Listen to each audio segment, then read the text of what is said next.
જય સ્વામિનારાયણ. ચાર અંતઃકરણ છે: મન, બુદ્ધિ, ચિત્ત અને અહંકાર. પહેલું વચનામૃત આપણે વાંચ્યું, જોયું. એમાં શ્રીજી મહારાજ જાણે મનને ઉદ્દેશીને ઉપદેશ આપતા હોય એમ ભગવાનના સ્વરૂપમાં મનની અખંડ વૃત્તિ રાખે. બીજા વચનામૃતમાં જાણે ચિત્તને લક્ષીને વાત કરતા હોય એમ કે ચિત્તમાં વૈરાગ્ય ધારણ કરવું. ત્રીજા વચનામૃતમાં જાણે અહંકાર ઉપર લક્ષ્ય આપતા હોય એમ કે અખંડ મૂર્તિ દેખાતી હોય તો પણ અહંકાર રાખવાની જરૂર નથી. એમાં ચોથા વચનામૃતમાં બુદ્ધિમાં જે ખરાબ દાનત પડી છે, ઈરાદા પડ્યા છે, એને શુદ્ધ કરવાની વાત મહારાજ લક્ષ્યમાં આપે છે.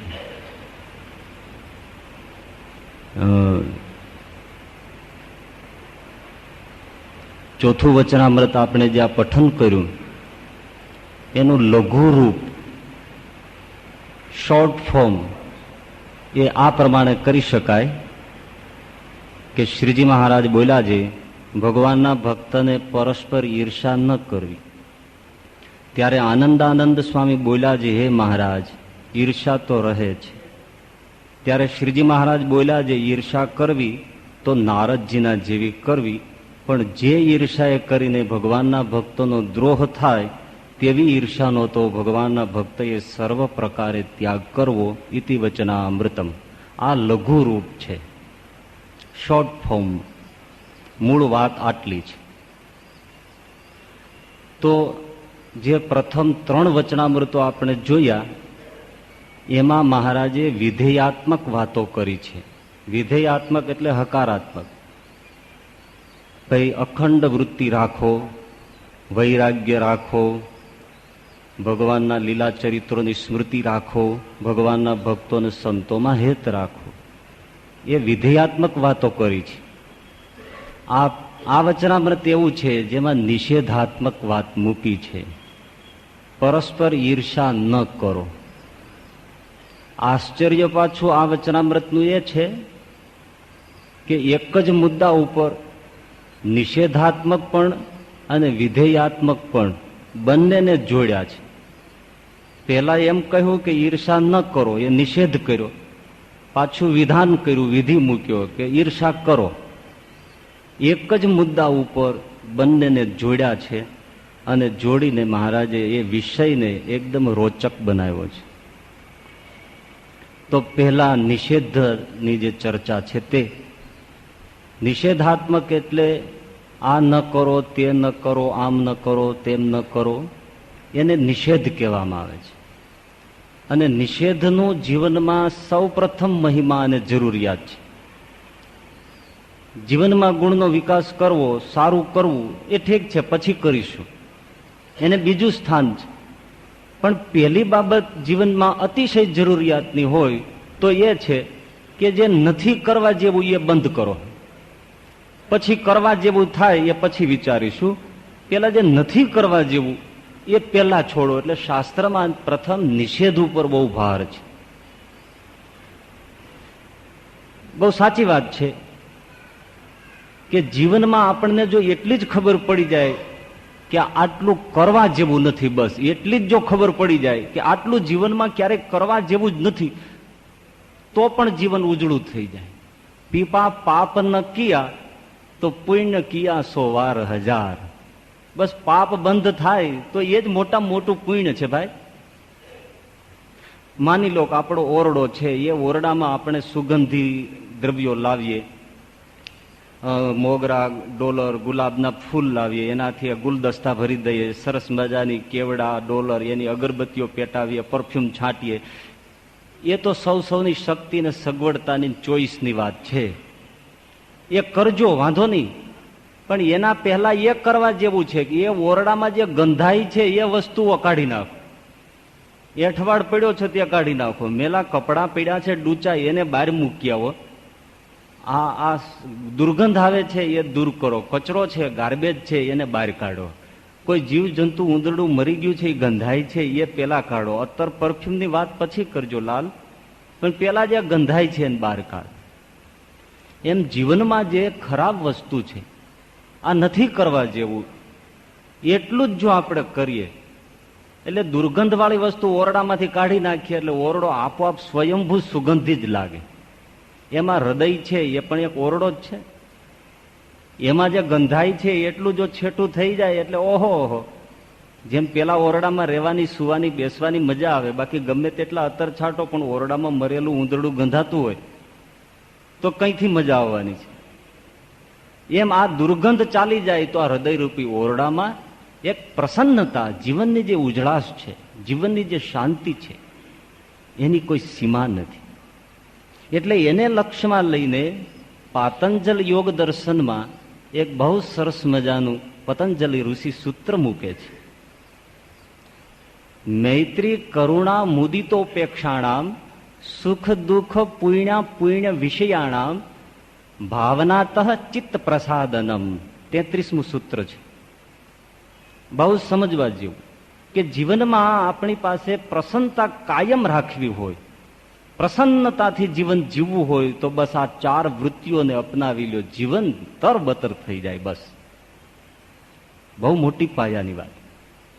તો 4 વૃત્તિની વાત કરે છે: મૈત્રી, કરુણા, મુદિતા અને ઉપેક્ષા.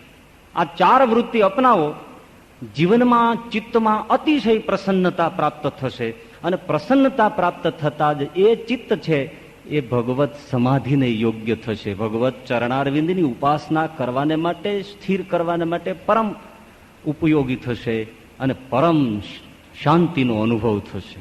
એટલે 4 વૃત્તિ સાધકે કેળવવાની છે. બહુ મહામૂલી વાત પતંજલિ ઋષિ યોગ સૂત્રમાં કરે છે, પાયાવાળી વાત કરે છે.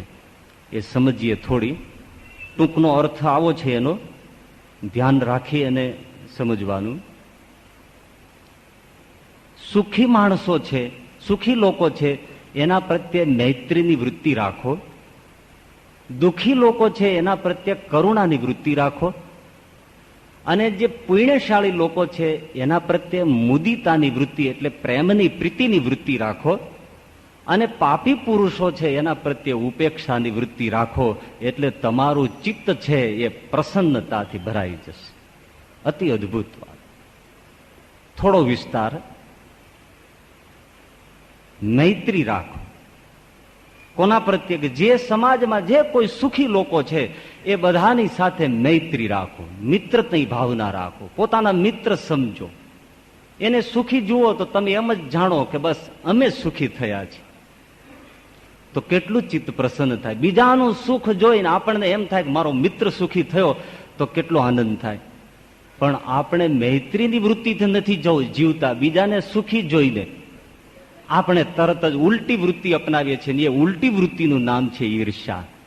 કોઈનું સુખ જોઈએ એટલે તરત આપણને ઈર્ષા સળગે છે, હૃદયમાં બળતરા થાય છે. એટલે પ્રસન્નતા મરી ગઈ. બીજાનું સુખ જોઈને આપણને મૈત્રીની ભાવના જાગે તો ચિત્તની શાંતિ ને પ્રસન્નતાની કોઈ સીમા નથી. પણ બીજાનું સુખ જોઈને આપણે બળીએ છીએ એટલે ચિત્તની પ્રસન્નતા મારી જાય છે અને બળતરા સિવાય હાથમાં કંઈ આવતું નથી. અને જો મિત્રતાની વૃત્તિ રાખીએ તો હૈયામાં શાંતિ રહે. અને બીજું, મૈત્રીની ભાવના રાખી હોય તો ક્યારેક એનો સહકારનો યોગ પણ બની શકે. ક્યારેક કામ પડે તો એ મિત્ર કામ પણ લાગે. પણ ઈર્ષાથી જીવ્યા હોય તો કોણ ભાઈ આપણને સહાય કરે? ઈર્ષામાં તો એક તો હૈયું બળે અને સહકાર મળવાનો હોય એ પણ ગુમાયો. એટલે મિત્રતાની વૃત્તિ, મૈત્રી ભાવનું પવિત્ર ઝરણું મુજ હૈયામાં વહા કરે. શુભ થાવો આ સકલ વિશ્વનું એવી ભાવના નિત્ય રહે. મૈત્રી ભાવનું પવિત્ર ઝરણું મુજ હૈયામાં વહા કરે. મુજ હૈયામાં વહા કરે. જેને સુખી જુએ, આત્મવત સર્વભૂતેષુ મિત્રવત સર્વભૂતેષુ મિત્રસ્ય ચક્ષુષા પશ્ય ઉપનિષદ કહે છે.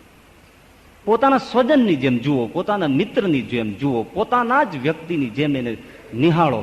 સુખી થઈ જવાય અને ભગવાન પ્રસન્ન થઈ જાય, અંતરમાં ટાઢું થઈ જાય. અને મિત્રતા તો શું ન કરે. વિવેકાનંદજી 1893 અમેરિકામાં શિકાગોમાં વિશ્વ ધર્મ પરિષદમાં જયારે ત્યાં પહોંચ્યા, તો પહોંચ્યા પછી ઉતરવાનું કોઈ ઠેકાણું નહીં. બિલકુલ એમ જ ગયા હતા. ક્યાં ઉતરવું? એમાં વિમાસણમાં હતા ત્યાં એમને વિચિત્ર વેશ, વિચિત્ર રંગઢંગ એ જોઈ અને એક યુરોપિયન દંપતી, ગોરા માણસ, પતિ પત્ની, એ અમેરિકન ગોરો આવીને ઉભો રહ્યો.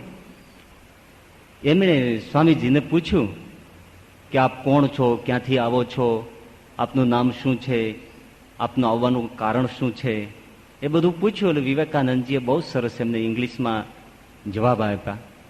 પણ ગોરાએ પછી એક પ્રશ્ન કર્યો કે બહુ સારી વાત છે, આપ અહીંયા અમેરિકા આવ્યા છો, ભારતથી આવ્યા છો, પણ આપ ઉતરવાના ક્યાં છો, આપનો મુકામ ક્યાં છે? એટલે વિવેકાનંદજી એમ કહ્યું કે મારા એક મિત્રને ત્યાં હું ઉતરવાનો છું. બહુ સરસ, મને એ તમારા મિત્રનું એડ્રેસ અને નામ આપશો? કોણ છે એ મિત્ર? વિવેકાનંદજી કહે એ મિત્ર એમ કહીને એ યુરોપ, એ અમેરિકન ગોરાના ખભા ઉપર જ હાથ થમાવીને કહ્યું, એ મિત્ર એ તું પોતે જ, આજ મારો મિત્ર, એને ત્યાં જ હું ઉતરવાનો છું. અને પેલો એકદમ મિત્રની ભાવનાથી, અહોભાવથી તરબતર થઈને વિવેકાનંદજીના ચરણમાં પડી ગયો. વાહ પ્રભુ, આવો મારે ઘેર. પોતાની ગાડીમાં જ બેસાડી અને વિવેકાનંદજીને ઉતારો આપી દીધો. એક મિત્રની વૃત્તિ, મિત્ર છે ચક્ષુષા પશ્ય, મિત્રની ભાવના શું ન કરી શકે. એટલે ઋષિ આપણને કહે છે કે મૈત્રીની વૃત્તિ અપનાવો, ચિત્ત પ્રસન્ન રહેશે. બીજી વૃત્તિનું નામ આપે છે કરુણા વૃત્તિ. કરુણાથી જીવો. કોના પ્રત્યે? દુઃખી લોકો પ્રત્યે કરુણા રાખો.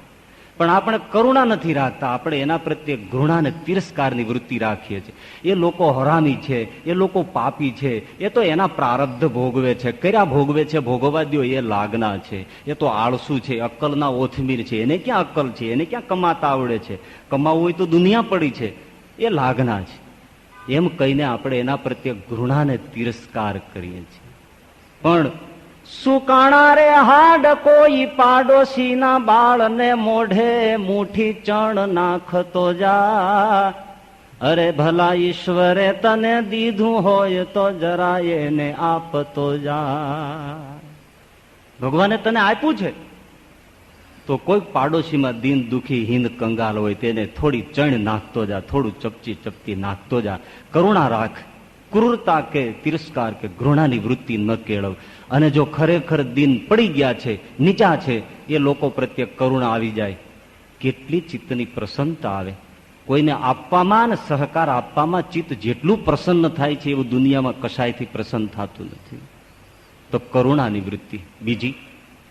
ત્રીજી વૃત્તિ છે મુદિતાની વૃત્તિ. જે પુણ્યશાળી લોકો છે, પવિત્ર પુરુષો છે, સજ્જન પુરુષો છે, સંત પુરુષો છે, એના પ્રત્યે મુદિતા એટલે પ્રીતિ રાખો. અહીંયા મુદિતાનો અર્થ ઋષિ પ્રીતિ કરે છે. એના પ્રત્યે પ્રીતિ રાખો, પ્રેમ રાખો. અને સજ્જન પુરુષો, પુણ્યશાળી લોકો, એના પ્રત્યે પ્રેમ થાય પછી જીવનમાં શું બાકી રહી? પણ આપણે એના પ્રત્યે પ્રેમ નથી રાખતા, એના પ્રત્યે દ્વેષ કરીએ છીએ. અને સમાજમાં જેટલા જેટલા સજ્જન પુરુષો થયા, મહાપુરુષો થયા, એને સમાજે હેરાન કરવામાં બાકી નથી રાખ્યું. એના પ્રત્યે દ્વેષ રાખીને જીવીએ છીએ જિંદગીભર, પણ પ્રેમ કરી શકતા નથી. એટલે આપણે એ મુદિતાને અપનાવી નથી શકતા. અને ચોથી વૃત્તિ છે એ ઉપેક્ષાની વૃત્તિ છે. ઋષિ કહે છે ઉપેક્ષા ધારણ કરો. કોના પ્રત્યે? જે લોકો પાપી છે, વેદ શાસ્ત્ર લોક નીતિ ને ધર્મ એનાથી જેનું આચરણ વિપરીત છે, અને ગમે તેટલા સમજાવો છતાં સમજી શકે તેમ નથી, સુધરી શકે એમ જ નથી, જવા દો, પછી લેટ ગો. ઉપેક્ષા, ઉદાસીન થઈ જાઓ, જાણે કશું છે જ નહીં એમ કરીને ભૂલી જાઓ. સમજી લો કે તમારો છોકરો લાખ સમજાવો પણ પછી સમજે જ નહીં, તો પછી એના પ્રત્યે ઉદાસી થઈ જાઓ, બસ ભૂલી જાઓ એને, જાણે દીકરો છે જ નહીં. ઉપેક્ષા, પરમ શાંતિ થઈ જાય. પણ કોઈ વડીલ ઉપેક્ષા વૃત્તિ કેળવી નથી શકતા મરે ત્યાં સુધી. એને ઉપેક્ષાની બદલે સતત અપેક્ષા રહે છે. એ મારો દીકરો છે, મારું કયું કરવું જ જોઈએ, એ અપેક્ષામાં દુઃખી થઈને ગુજરી જાય છે. એના કરતા ઉપેક્ષા, બસ પતી ગયું, નથી સુધરે એમ, હવે ભૂલી જાઓ, નોંધ જ નહીં લેવાની. મારે દીકરો જ નથી, આવી ભાવનાથી જીવવું. કેટલી સુંદર જીવવાની ઋષિ છણાવટ કરે છે. પાપી પુરુષો પ્રત્યે ઉપેક્ષા રાખીને જીવવાનું છે, એની જગ્યાએ આપણે ઉલટું કરીએ છીએ. સજ્જન પુરુષો પ્રત્યે ઉપેક્ષા રાખીએ છીએ, જાણે કોઈ છે જ નહીં. પાડોશીમાં જ એવો મહાપુરુષ જીવતો હોય તો આપણે એની નોંધ નથી લેતા. કોઈ કે પેલા માણસ તમારી બાજુમાં જ રહે છે, બહુ સજ્જન પુરુષ, તો કે હશે ભાઈ, આપણને ખ્યાલ નથી. હા, ગામમાં કેટલા પાપી છે એનો ખ્યાલ છે, પણ પડોશમાં જ કોઈ સજ્જન હોય તો એની નોંધ લેવા માટે પણ કોઈ તૈયાર નથી. પડોશમાં જ કોઈ સારી સંસ્થા હોય તો એની નોંધ લેવા માટે કોઈ તૈયાર નથી. પણ પડોશમાં જ જો ક્યાંય શરાબખાનું હોય કે વૈશ્યાલય હોય તો એની નોંધ પૂરેપૂરી છે. એટલે આપણે પાપીઓની ઉપેક્ષા નથી કરતા, પુણ્યશાળી લોકોની ઉપેક્ષા કરીએ છીએ. મનુષ્ય હંમેશા અવળી વૃત્તિથી જ જીવે છે. જે રીતે જીવવું જોઈએ એનાથી વિરુદ્ધ જ જીવે છે. તો જે અવળાઈથી જીવીએ છીએ એવું આપણે એકદમ વિસ્મયકારી પ્રાણી છીએ. અવળાઈથી જીવવું એવી પ્રતિજ્ઞા લઈને જ આ ધરતી ઉપર આવ્યા છે. અને એવી અવળાઈની જે પ્રથમ વૃત્તિ છે એ ઈર્ષા છે. ઈર્ષા વૃત્તિ આપણી પ્રથમ છે. દ્વેષ યાને વેર વૃત્તિ અને ઈર્ષા વૃત્તિમાં તફાવત છે. વેરવૃત્તિ અને ઈર્ષા વૃત્તિ આમ લાગે સરખી, પણ બંને વચ્ચે તફાવત બહુ છે. વેરવૃત્તિ શું છે કે આપણું કોઈ કંઈ બગાડ્યું હોય, આપણને કોઈ હેરાન કર્યા હોય અને એના પ્રત્યે પછી જે ભાવના બંધાઈ જાય, જે વૃત્તિ બંધાઈ જાય, એ વૃત્તિનું નામ વેર વૃત્તિ છે. આપણે સમજીએ છીએ કે ભાઈ ઘણા કહેતા હોય છે કે સાપને મારશો નહીં, જો માર્યો ને જીવતો રહી ગયો તો વેર બાંધે અને બદલો લીધા વગર છોડે નહીં. એને હેરાન કર્યો, માર્યો એટલે એને વેર બાંધ્યું, નહીં તો આપણી સાથે એને કઈ વેર વૃત્તિ નથી. કોઈના કુટુંબમાં પેઢી દર પેઢી વેર ચાલ્યા આવે છે, કોઈ આવેશમાં આવી એકાદ જણાની હત્યા કરી નાખી એટલે પછી વેર બંધાઈ જાય. બગાડ્યું માટે એને જે વૃત્તિ બંધાણી એ વૃત્તિનું નામ વેર વૃત્તિ છે. પણ ઈર્ષામાં એવું નથી, જેણે આપણું કાંઈ બગાડ્યું નથી અને ભવિષ્યમાં ક્યારેક કંઈ બગાડવાનો પણ નથી અને બગાડવાની એનામાં કોઈ ઈચ્છા કે દાનત પણ નથી, એવી વ્યક્તિનું પણ ખરાબ કરવાની જે વૃત્તિ જાગે એનું નામ ઈર્ષા છે. બોલો, આવી ઈર્ષા ભયંકર છે. એટલે મહારાજ પ્રથમના 71માં વચનામૃતમાં કહે છે ઈર્ષાને સમજાવતા કે ઈર્ષા શું છે કે જેની સાથે જેને ઈર્ષા હોય તેનું રૂડું થાય ત્યારે એને ખમાય નહીં અને એનું જયારે ભૂંડું થાય ત્યારે રાજી થવાય, એનું નામ ઈર્ષા છે. સારંગપુરના 8મા વચનામૃતમાં પણ મહારાજ ફરી સમજાવે છે કે ઈર્ષાનું એ રૂપ છે, પોતાથી જે મોટા હોય એનું પણ જયારે સન્માન થાય ત્યારે એને દેખી શકાય નહીં, એ ઈર્ષાનું રૂપ છે. અને યથાર્થ ઈર્ષા વાળો તો કોઈની પણ મોટાઈને ખમી શકતો નથી, દેખી શકતો નથી, એનું નામ ઈર્ષા છે. આ ઈર્ષા વૃત્તિ છે. ઈર્ષાના 3 સ્ટેપ છે. 3 સ્ટેપ છે. પહેલું સ્ટેપ મત્સર, બીજું સ્ટેપ અસૂયા, ત્રીજું સ્ટેપ સંપૂર્ણ ફૂલ સ્ટોપ એ ઈર્ષા છે. ઉદય છે મત્સર છે, થોડો આગળ વધેલી અસૂયા છે અને પૂર્ણ સ્વરૂપ છે એ ઈર્ષ્યા છે. મત્સર શું છે? કાર્યાણીના 6ઠા વચનામૃતમાં મહારાજ સમજાવે છે. દીવ બંદરના પ્રેમી ભક્તો મહારાજ માટે કિંમતી વસ્ત્ર અલંકાર લાવ્યા, એ પ્રસંગે મહારાજ સમજાવે છે કે અમે આ ભાવથી ગ્રહણ કર્યા, પણ મત્સર વાળાને અવળી બુદ્ધિ આવે અને એને શું થાય, એ ઠાલો ઠાલો વચમાં બળી મરે. અમે જે વસ્ત્રો લીધા અને પાછા દીનાનાથ ભટ્ટને આપી દીધા, તો મત્સર વાળો હોય છે એ લેવા દેવા વગરનો, કઈ લીધા દીધા વગર ઠાલો ઠાલો વચમાં બળી મરે, એનું નામ મત્સર. મત્સરમાં કોઈનું સન્માન થતું હોય, કોઈને કઈ આપતું હોય, કોઈનું રૂડું થતું હોય તો સીધું એના મુખના ભાવ કરમાઈ જાય. બસ સમજી લેવાનો કે આના દિલમાં મત્સર છે, અને પોતે પણ સમજી લેવાનું. કોઈનું સન્માન થતું હોય, રૂડું થતું હોય ને જો મનના ભાવ સેજ પણ ઝાંખા પડે અને હૃદયમાં સેજ બળતરા થાય, અકળામણ થાય, મૂંઝારો થાય, સમજવાનું કે મારામાં મત્સર બેઠો છે, ઉદય થઈ ગયો. એ મનમાં આવી જાય છે, ખબર ના પડે કોઈને, એ વ્યક્તિ પોતે જાણે. તો મત્સર પેલું સ્ટેપ. પછી એ મત્સર આગળ વધે એટલે અસૂયાનું રૂપ ધારણ કરે. અસૂયામાં શું છે? એ બુદ્ધિ કામ કરે, એટલે દોષારોપણ કરે, એટલે એનામાં જે દોષ છે ને એ બુદ્ધિપૂર્વક ખોળવાનો પ્રયત્ન શરૂ કરી દે. પેલા જોઈ ન શકે એટલે બળે અને પછી એના દોષ ખોળી કાઢે. આ તેવો છે, ના આવો છે. જેમ કે મહારાજે વસ્ત્રો આપ્યા તો જે મત્સર વાળો હોય એની પછી અસૂયા થાય, એટલે દોષ ખોળવા માંડે. દોષમાં શું ખોળે કે આટલા દૂરથી પ્રેમી ભક્તો આટલા કિંમતી વસ્ત્ર અલંકાર લાવ્યા, તો મહારાજે કમસે કમ તો 1-2 દિવસ પહેરવા જોઈએ.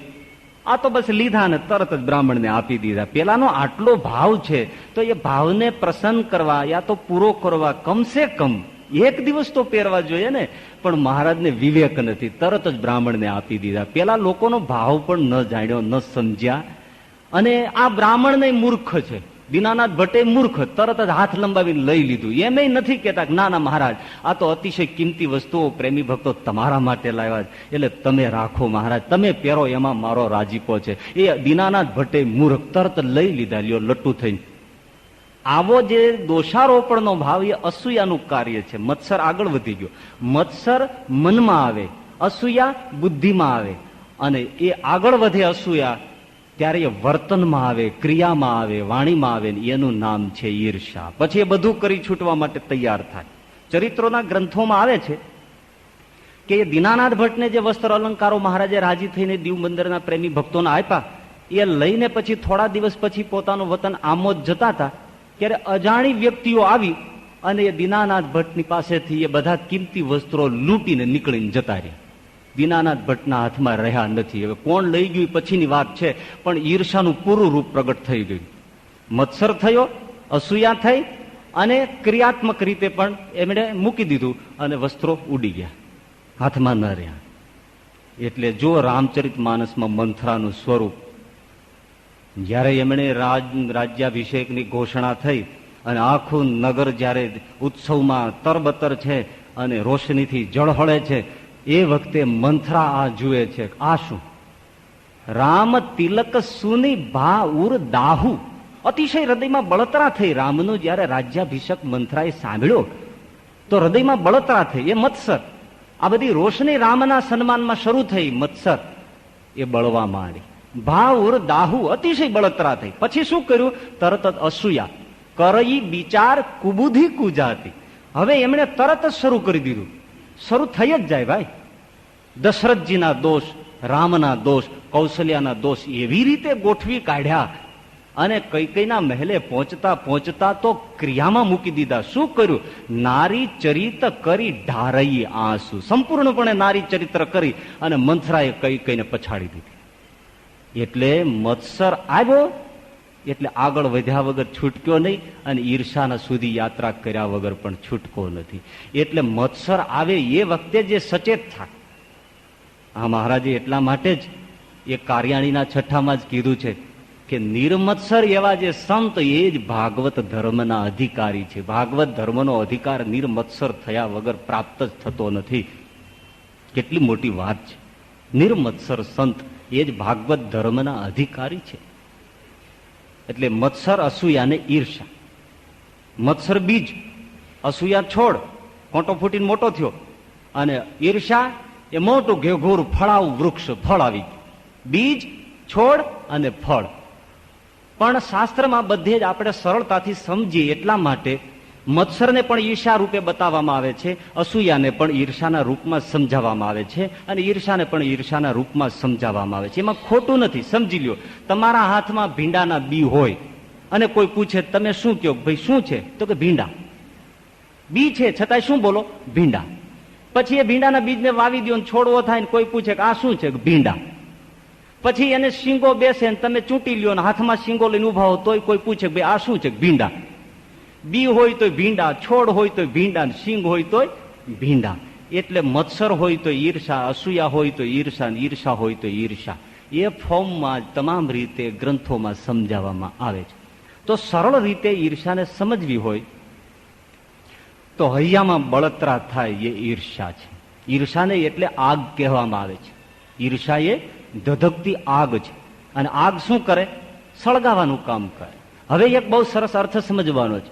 લાકડું હોય ગમે તેટલું વજનદાર, શીશમનું કે કોઈ બાવળનું કે એવા ખેર ઘડિયા જેવું હોય વજનદાર લાકડું, એનો વજન કરી લ્યો અને પછી એને સળગાવી દો, પછી વજન કરો, હલકું થઈ જાય. એટલે જે ઈર્ષામાં સળગે છે એ ગમે તેવો મોટો માણસ હોય પણ દુનિયામાં એના જેવો સળગે છે ને, એટલે એના જેવો કોઈ હલકો માણસ દુનિયામાં નથી હોતો. ઈર્ષાળુ જેવો હલકો દુનિયામાં કોઈ નથી. કારણ કે સળગી સળગીને ખાખ થઈ જાય છે. એ સંપૂર્ણપણે દુનિયામાં હલકો વ્યક્તિત્વ એ ઈર્ષાળુ વ્યક્તિત્વ છે. ઈર્ષા ન હોવી જોઈએ ભાઈ જીવનમાં. પણ ગજબ છે, માણસ એવી રીતે બળતો હોય છે. બજારમાં ઘણી વાર નથી, ઘણા લોકો મહેમાનને લઈને ફરવા નીકળ્યા હોય, પછી રસ્તે જતા જતા તરત બતાવે, દુકાન આવે ને એટલે આંગળી ચીંધીને દુકાનને થડે શેઠ બેઠા હોય, આમ ગેંગટિયા કરતા મજાના આનંદથી, મોટી બધી ફાંદ હોય, ખુશ મિજાજમાં હોય, વેપાર સારો જામ્યો હોય. પણ બજારમાં મહેમાન લઈને આ જે માણસ નીકળ્યો હોય એ તરત આંગળી ચીંધીને પેલા શેઠને બતાવે, જોયું આ શેઠ હવે જામી ગયો, ઠીક છે, મારી હારે ચડ્ડી પહેરીને રખડતો હતો. તે ચડ્ડી પહેરીને રખડે તો જ તને મજા આવે, એને પાટલું ક્યારે પહેરવું જ નહીં. અને પાટલું પહેરે એ તને ન ગમે, ચડ્ડી પહેરીને એમનેમ રખડે તો જ તને આનંદ આવે એમ. પણ ઈર્ષા છે કે હું આમનેમ રહી ગયો ને આ કેમ આગળ વધી ગયો. લે, મારી હારે ચડ્ડી પહેરીને ફરતો હતો, પણ તું સારી મજાની ચીવડાવીને પાટલું ની જોઈ. કોણ ના પાડે છે દીકરા? પણ બળી મરવાનું કામ છે, ન જોઈ શકે. ચિત્રકૂટમાં રામ સીતા બેઠા છે, લક્ષ્મણજી ફળ ફૂલ લેવા ગયા છે, અને રામ સીતા એકલા પડ્યા છે. એટલે પતિ પત્ની છે, પ્રસન્ન દાંપત્યનું રૂપ સુંદર મજાનું તુલસીદાસજી રામચરિતમાં મૂકે છે કે પર્ણકુટીમાં રામ અને સીતા ચિત્રકૂટમાં એકલા છે, લક્ષ્મણ ફળ ફૂલ લેવા ગયા છે. તો એક દિવસ રામ શું કરે છે, ફૂલ લઈ એની માળા ગૂંથી અને સીતાજીને શણગારે છે. પત્ની છે, અતિ પ્રેમી છે, અને પ્રેમ તો દાંપત્યમાં અરસપરસ આવો હોવો જ જોઈએ એમ આ શાસ્ત્ર પ્રતિપાદન કરે છે. હવે તમે એકબીજા બિલાડા કૂતરાની જેમ જીવતા હોય એ તે કઈ દાંપત્ય છે ભાઈ? પરિણામ હોય ત્યાંથી જ બાજા કરતા હો, માંડવામાં હાથ મિલાપની વખતે એકબીજા ચૂંટિયા ભરતા હોય, એ કોઈ દાંપત્યની એ ઘરેડ નથી ભાઈ. અને આ પ્રસન્ન છે દાંપત્ય, અતિશય પ્રીતમાં છે રામ અને સીતા. તો રામ આજે સીતાને શણગારે છે, એને વેણીમાં ફૂલ લગાડે છે, એના ગળામાં હાર પહેરાવે છે, એને કર્ણ ફૂલ લટકાવે છે, અને રામ અને સીતા એકદમ ઓતપ્રોત થઈ અને દાંપત્યનું મધુ માધુર્ય પાન કરે છે. એ વખતે આકાશમાં ઇન્દ્રનો પુત્ર જયંત ફરતો ફરતો નીકળ્યો, અને એમણે આ પ્રસન્ન દાંપત્ય જોયું, અને એ ઇન્દ્રપુત્રના મનમાં આગ સળગી. સુખી ન જોઈ શક્યો, એકદમ કાગડાનું રૂપ લઈ અને ઝપટ મારીને સીતા ચરણ ચોંચ હતી ભાગા, સીતાજીના ચરણમાં ચાંચ મારી અને એકદમ જયંત ભાગ્યો. હવે રામ સીતાએ એનું શું બગાડ્યું હતું એ તમે કહો? પણ જોઈ ન શક્યો. ઘણા પાડોશમાં એવા હોય છે, કોઈ બરાબરનું સુંદર જોડું જામ્યું હોય, સુખી હોય, તો આડોશ પાડોશના એ જોઈ ન શકે. એ આ જોડું કેમ તૂટે એની જ વેતરણમાં હોય. આ બધા કાગડા છે, અને દરેક સોસાયટીમાં આવા હોય.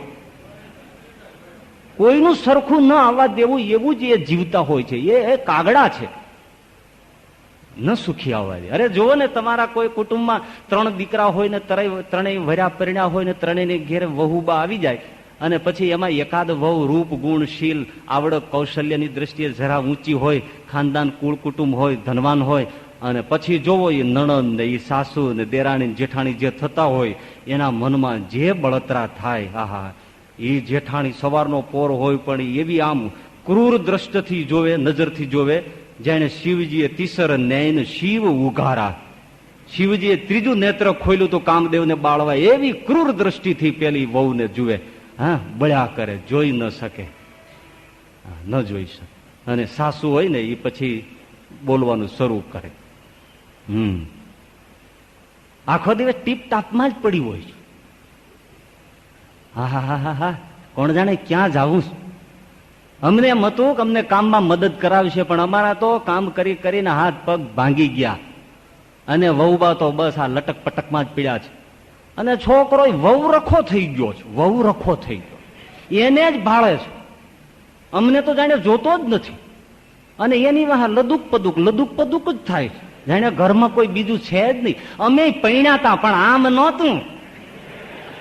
હવે રેવા દો, તે દી વીડિયા નહોતા, નહીતર તમને દેખાડત. તમે આમ જ લટું થયાતા, છાના માના મરો. પણ ઈર્ષા છે. અરે ઈર્ષાનું કણું અરે ઈર્ષાનું કણું ભાઈ પડે જેની આંખમાં, હારે તેને એ જોવાનું સુખ જાય જો.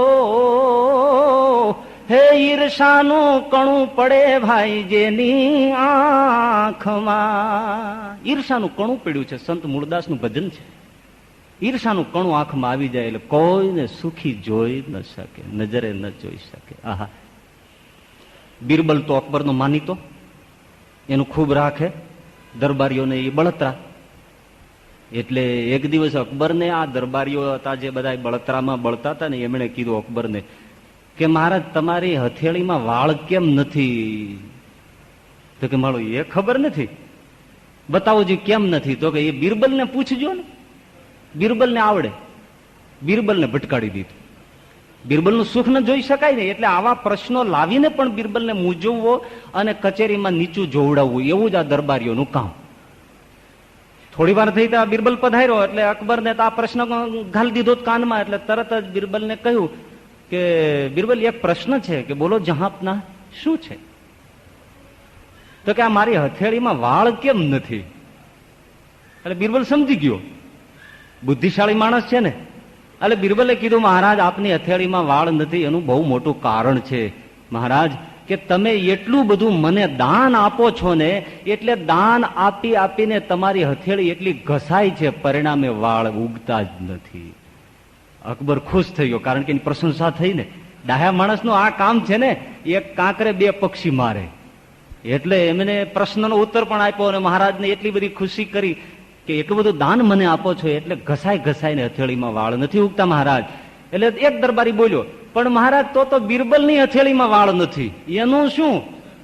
એટલે અકબર કે હા બિરબલ એ ખરું. હો તો કે બિરબલ કે મહારાજ એનું એવું છે, તમે દાન આપો છો અને હું એટલું બધું દાન લઉં છું કે લઈ લઈને મારી હથેળી ઘસાઈ જાય છે, એટલે મારી હથેળીમાં વાળ ઉગતા નથી. ત્યાં વળી એક વાહડા જેવો ઉભો થયો પાછો.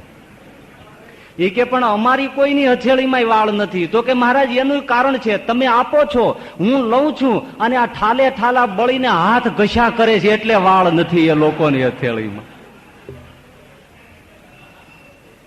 ખોટે ખોટા બળી મરવાનું, આ બધા ઈર્ષાના રૂપ છે. જોઈ જુઓ આપણી હથેળીમાં છે વાળ? આ પ્રમાણ ઈર્ષામાં જ બળીએ છે. અરે સંત કવિએ બહુ સરસ લખ્યું છે કે પર્જન્ય તો પોષણકારી છે. પર્જન્ય એટલે વરસાદ, એ તો બધાને આખી સૃષ્ટિને પોષણ આપે. પર્જન્ય તો પોષણકારી છે, એ સર્વને જીવત દાન દેય. સૌ વૃક્ષ વેલી પ્રફુલ્લિત થાય, પણ જોઈને જવાસો બળી સુકાય. જવાસોનો છોડ થાય છે, એ ભર ઉનાળે લીલો રે અને વરસાદ પડે ને બીજી સૃષ્ટિ લીલી થાય, એ લીલાશ જોઈ ન શકે, તરત જ બળીને હુકાઈ જાય. એટલે ઈર્ષાળુ છે એને શાસ્ત્રોમાં, સંત સાહિત્યમાં જવાસાની ઉપમા આપવામાં આવે છે. ઈર્ષા બહુ બુરી છે. તો ઈર્ષા પેદા કેમ થાય છે એ સમજી લઈએ. વચનામૃતમાં શ્રીજી મહારાજ બતાવે છે, પ્રથમનું 76મું, સારંગપુરનું 8મું, વરતાલનું 11મું, અંત્યનું 27મું, કે ઈર્ષાની પેદાશ માનમાંથી થાય છે. જેને માન છે એને ઈર્ષા પેદા થાય છે. જેને જેટલી માનની ભૂખ એટલો ઈર્ષામાં બળે. જેટલું માન ઓછું એટલી ઈર્ષાની બળતરા ઓછી. જેટલી માનની ભૂખ. અને બીજું બહુ સમજવા જેવું પાસું એ છે કે જેટલા સારા સારા ક્ષેત્રો છે ને એમાં જ એટલા માટે પ્રધાનપણે ઈર્ષા બહુ હોય છે, કારણ કે ત્યાં વધારે માનનો યોગ છે. સન્માનિત ક્ષેત્રો જે છે, સમાજ સેવાના ક્ષેત્રો, ઊંચા રાજકારણીના હોદ્દાઓ, ગામમાં મોટી હોદ્દાઓ, જિલ્લામાં મોટી પોસ્ટો, આજે બધા અધિકાર ને હોદ્દાઓ એવા જે છે, એ જે ક્ષેત્રોમાં અતિશય ઈર્ષા હોય છે. કારણ કે એ હોદ્દા ઉપર બેસવા માત્રથી સન્માન મળે છે ને, એટલે એ માન મેળવવા માટે અતિશય માનના ઈચ્છુક છે એ બધા જ. એટલે ઈર્ષાથી એક ક્ષેત્રો વધારે ખતબદે છે. અને સૌથી વિશેષમાં વિશેષ ક્ષેત્ર કોઈ ઈર્ષાથી બળતું હોય તો એ સંત સાધુ સમાજનું ક્ષેત્ર છે. કારણ કે સંત સાધુનું ક્ષેત્ર સૌથી વધારે પૂજનીય, કપડા પહેરવા માત્રથી સન્માનીય. એટલા માટે એ ક્ષેત્રમાં બ્રાહ્મણા બ્રાહ્મણમ દ્રષ્ટવા શ્વાનવદ ગુરગુરાયતે. કૂતરો કૂતરાને જોઈને જેવો ગુરાટા મારે એવી રીતે સાધુ સાધુને જોઈ અને ગુરાટા મારે છે. એટલે તમે જોજો, સાધુઓના હૃદયમાં આંખમાં જેવી ઈર્ષા છે એવી બીજા ક્ષેત્રોમાં તમે ઓછી જોજો. આ ઈર્ષાના વધારે સ્થાન છે, કારણ કે માનના ક્ષેત્ર છે. એટલે માન છે એ ઈર્ષાની પેદાશ છે. એનું ફળ શું છે? મહારાજે મધ્યના 40માં બતાવ્યું કે ઈર્ષાએ કરીને માને કરીને ઈર્ષા આવે, અને માન અને ઈર્ષાએ કરીને ભગવાનના ભગવાનનો દ્રોહ થાય છે. ભગવાનના ભક્તનો દ્રોહ થાય છે. અને દ્રોહે કરીને પ્રથમના 35માં બતાવ્યું કે એની આસુરી બુદ્ધિ થઈ જાય છે. હવે વિચારો કે આનાથી બીજું મોટું કોઈ પતન ખરું? ભગવાનના ભક્તોનો દ્રોહ ઈર્ષાએ કરીને થાય છે અને એની આસુરી બુદ્ધિ થઈ જાય છે. મહારાજ અંત્યના 27માં બતાવે કે જે ઈર્ષાએ કરીને ભક્તિ કરે છે એનો તો અમને અતિશય અભાવ રહે છે. અમે રાજી નથી થતા, નથી ગમતું. મચ્છાવની બાજુમાં એક ગામ હતું. ત્યાં મહારાજ કોઈ વખતે જયારે આવે ત્યારે એક કુટુંબ ભક્ત એને ત્યાં જ ઉતરે, બ્રાહ્મણ દંપતી. પણ એ બ્રાહ્મણને 2 પત્ની. હવે 2 પત્ની હોય એટલે જમાવટ તો હોય જ, પણ આખું કુટુંબ એટલે બ્રાહ્મણ પોતે, પછી એમની આ બંને પત્નીઓ, ત્રણેય એ મહારાજના પરમ ભક્ત, પરમેશ્વર જાણીને, સર્વેશ્વર જાણીને એમના ભક્તને ભક્તિભાવથી ઉપાસના કરવા વાળા. અને એનો પ્રેમ જોઈને મહારાજ એ બ્રાહ્મણને ત્યાં આવતા અને ઉતરતા. પણ એમાં જે 2 પત્નીઓ એટલે એક મોટી ને એક નાની. મોટી એને નાનીને થોડી આવડત વધારે, એટલે દરેક બાબતમાં થોડી થોડી ઈર્ષા. એમાં જયારે મહારાજ આવે ત્યારે એ જ થાળ કરે. કોણ? મોટીને ખબર કે નાનીનો જો થાળ એકવાર મહારાજ જમે તો પછી એના હાથની જે રસોઈ મહારાજ જમે. મોટીને આવડતી હતી સારી, એમાં વાંધો નહીં, પણ એના કરતા નાનીને તો બહુ સરસ આવડતી. પણ નાની જો એકવાર રસોઈ બનાવીને મહારાજને જમાડે તો પછી મારી વાત પતી જાય અને મારી પછી તો કોઈ વેલ્યુ નહીં. એટલે નાનીને ડારી ડપારીને બસ મહારાજ જયારે આવે ત્યારે થાળ મોટી બનાવે અને નાનીને બેસાડી દે. ત્યારે મહારાજને વીંજણો ઢોળવાનો, પવન નાખવાનો. હું મહારાજને પરોશું, તને ક્યાં આવડે છે? તને બનાવતા આવડે નહીં, મહારાજને ફાવે નહીં તો નકામું પછી થાય, મહારાજ રાજી ના થાય. આવું બોલીને નાનીને દબાવી રાખે અને મોટી થાળ કરે. મહારાજ આવ્યા છે એકવાર, આવી રીતે મોટી થાળ કર્યો, નાની વીંજણો ઢોળે છે. ઘણીવાર મહારાજ આવે પણ કોઈ દિવસ નાનીને લાભ તો મળતો જ નથી. સરસ મજાના દાળ શાક પકવાનો બનાવ્યા છે, મોટી પીરસે છે, નાની વીંજણો ઢોળે છે. મહારાજ બેયનો ભાવ જોઈને ખૂબ જમે છે. મોટી પૂછતી જાય, મહારાજ આ પકવાન કેમ બન્યું છે? મહારાજ કે ઓહો સરસ, શું વાત કરવી, બહુ અતિશય સુંદર પકવાન છે, દાળ શાક બધું ઓહો બહુ સરસ છે. મહારાજ વખાણ કરતા જાય, જમતા જાય અને પેલી રાજી થતી જાય. પણ નાનીને મનમાં એમ થાય, ઘરે રે એકાદ વાર તો મને, હે માવડી, મને થાળ બનાવવા દે ને આ ભગવાનને મને જમાડવા દે, આવો લાભ હું પછી નહીં આડી આવું. મનમાં બળે પણ બોલાય તો નહીં, ધાક ધમકી એવી, એટલે કંઈ બોલે નહીં. પણ એમાં દોડ આંખમાં આંસુ આવી ગયા. મોટી જરાક આઘી પાછી થઈ એટલે મહારાજને એમ નજર ગઈ એટલે મહારાજ કે હા દીકરી શું થાય છે તને, કેમ રડે છે? કાંઈ નહીં મહારાજ, એ તો તમે અમારે ત્યાં મહેમાન થાવ, અમારા થાળ જમો એટલે હરખના આંસુ છે. નાના દીકરી, આ હરખના આંસુ નથી, તારું હૈયું વલોવાય છે. કોળિયો હેઠો મૂકી દીધો મહારાજે. તને દુઃખ શું છે બોલ? અરે મહારાજ શું વાત કરું, મારી એક ઈચ્છા છે. મોટી બેન છે એ થાળ બનાવે છે, રાજીવ છું હું, વાંધો નહીં, પણ મહારાજ મને એકાદ વાર તો અવસર આપો કે હું થાળ બનાવું અને તમને જમાડું, મારો હરખ પૂરો કરો. તે બનાવો ને. મોટી બા ના પાડે છે. એમ કે ના, એ બૂમ પાડી, એ ક્યાં ગયા, અહીંયા આવો તો. એટલે દોડીને તરત એમ કે કંઈક જોઈએ છે, એટલે દોડીને આવ્યા. હા મહારાજ શું જોઈએ? તો કે જો કાલે છે ને આ નાની થાળ બનાવે, એને હરખ છે ને બિચારીને, તમે જમાડો છો આજે ને કાલે એ થાળ બનાવે. અરે મહારાજ, એ અભાગણીને આવડતું નથી, હવે એ બધું સારું બનાવે નહીં, તમારી તબિયત બગડી જાય, એને ક્યાં ખબર પડે છે? એને ગોળામાં પાણી ભરતા નથી મહારાજ આવડતું, ફૂહડ જેવી છે, ભૂહડ જેવી. હવે એ જવા દો મહારાજ, એ વીંજણો ઢોળે છે, આ વાસણ અંબાવે એ સારું છે. હું રસોઈ બનાવીશ. મહારાજ તમે એ સારી રસોઈને લીધે તો તમે અહીંયા આવો છો ને જમો છો. મહારાજ કે તારી સારી રસોઈને લીધે હું આવું છું? બોલ્યા નહીં. પણ મહારાજે તરત કીધું કે કઈ વાંધો નહીં, એને નથી આવડતું એ હું જાણું છું, તમે છો ને એને શીખવાડજો, માથે ઉભા રહેજો, એ જરા એનો ભાવ પૂરો કરી લે એટલે બસ છે. અમારો અવતાર તો ભાવ પૂરો કરવા માટે છે, માટે એને થાળ કરવા દેજો. એ થાળ બનાવે, એ પીરશે, અને કાલે તમે પવન નાખો, વીંજણો ઢોળો. બંને ઉપર હું રાજી જ છું. ના છૂટકે હા પાડીને બીજે દિવસે નાનીએ સ્વચ્છ વસ્ત્ર પરિધાન નાઈ ધોઈ બરાબર થઈને રસોઈ પ્રારંભ કર્યો. આજ તો એને રોમ રોમ હરખ છે વ્રજાંગનાની ગોપીની જેમ, અને એવો સરસ પ્રેમ ભળે પછી તો એ મેવા મીઠાઈમાં શું કહેવાનું હોય. બહુ સાચી વાત છે. અમારે ત્યાં કોઈ પ્રેમી હરિભગત અને નિર્દોષ કમાણીની જયારે રસોઈ આપતો હોય ને, આડા અવળા મસાલા નાખીએ ને તોય રસોઈ સારી થાય એટલે તરત અમે સંતો બોલી ઉઠીએ ભગતનો ભાવ સારો છે. બાકી લખપતિ લખપતિ રસોઈ આપી જાય, ગમે એટલું ધ્યાન રાખીએ, માથે ઉભી જાય, બધી વસ્તુ કાં દુણાઈ જાય, કાં બળી જાય, કાં ચોંટી જાય, કાં ખારું થઈ જાય. કાં એ ભગતની ભાવ સારો નથી. ભાવ બહુ કામ કરે છે ભાઈ. સૂકો રોટલો હોય તો એવો મીઠો થાય કે વાત મૂકી દો. એમ આજે આ નાની થાળ બનાવે, પણ એને બધી રસોઈ બનાવે ને મોટી તો આમ સળગતી જ હતી. એમાં એને દાળનો વઘાર લીધો ને ઈ છમકારો બોલ્યો ને એની જે સુગંધ છૂટી અને મોટીને થઈ ગયો હાય હાય હાય, આ દાળ પીએ પછી મારું કોઈ દિવસ ખાય. અને જેવી પેલી નાની આગી પાછી ગઈ એટલે જરાક આ મુઠ્ઠી દોથો ભરી અને મીઠું ઠબકારી દીધું દાળમાં. હવે જેને ભગવાન માને છે, જેને ઈષ્ટ માને છે, એના જ માટે રસોઈ બને છે, અને એની દાળમાં મુઠ્ઠી ભરીને મીઠું નાખી દીધું. બોલો ઈર્ષા શું કામ ન કરે? આટલી હદે પહોંચે. મીઠું નાખી દીધું, હરખાઈ ગઈ. હવે આની મહારાજ રસોઈ વખાણે નહીં એટલે કાલ પછી મારો ચાન્સ લાગી જાય.